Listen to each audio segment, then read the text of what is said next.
Aujourd'hui, les études économiques montrent que nos artisans qui sont là-bas, comme pêcheurs, nourrissent au moins 30 000 foyers, 30 000 familles. Et quand vous prenez la composition d'une famille africaine, vous imaginez le nombre que cela constitue, cela représente. Et nous avons, c'est vrai que nous avons une côte qui n'est pas aussi poissonneuse que d'autres côtes, mais qui regorge l'essentiel des ressources marines que nous pouvons exploiter. Et c'est dans ce cadre que le gouvernement a initié la construction d'un nouveau port de pêche. Monsieur le ministre, est-ce que la charte de Lomé prendra en compte les préoccupations de ces pêcheurs traditionnels pour que ces pêcheurs puissent jouir de la mer? Oui, puisque le sommet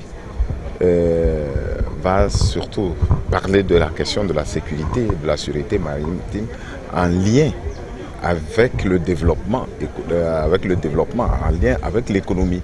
Donc c'est tout à fait normal que la charte prenne en compte ces aspects de la pêche, puisqu'on ne peut pas pêcher dans l'insécurité.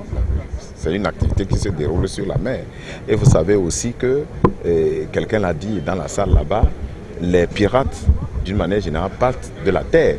Et récemment, nous avons l'Organisation maritime de l'Afrique de l'Ouest a organisé un colloque ici à Lomé dont le thème était attaquer la piraterie à partir de la terre.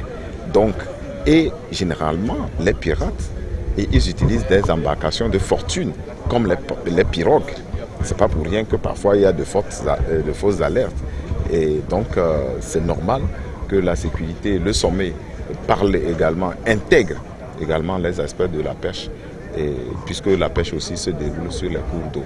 Justement, monsieur le ministre, est-ce qu'aujourd'hui il y a une définition nette sur la piraterie maritime? Parce que, à ce que je sache, au niveau de l'ONU, on a une compréhension de la piraterie maritime que ce que l'Interpol dit.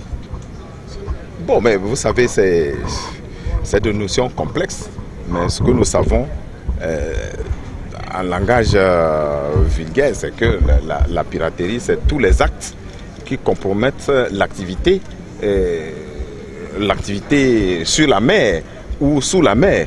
Donc, je pense qu'une définition scientifique, à ma connaissance, serait difficile, mais nous savons quand même que la piraterie, c'est tout ce qui porte atteinte à la quiétude dans le cadre de l'exercice des activités marines ou sous-marines. Monsieur le ministre, lors des préparatifs, le chef de l'État avait dit à la présidence qu'il avait donné des instructions pour qu'on lui fasse la situation sur les navires qui battent pavillon togolais.